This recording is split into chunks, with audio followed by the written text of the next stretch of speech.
Vai fechar o caixão nada. Deixa eu falar com ela aqui primeiro, que o assunto é importante. Sai todo mundo da sala que é confidencial. Menina, quem mandou você morrer?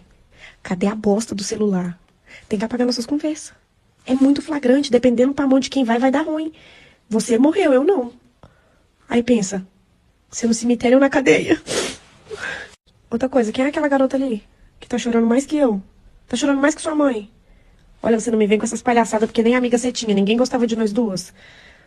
Aí agora aquela garota ali tá chorando, se debruçando em cima de você. Não tô gostando disso. Eu te ressuscito com 3 bicuda. Vai, fala.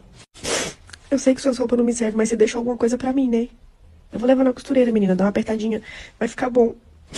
Ai, amiga. Menina, seu ex tá aqui. Continua feia. Você tava fazendo caridade, né, menina? Ai, amiga. Você passou protetor antes da ida? Não, pra cima você não vai, pra baixo.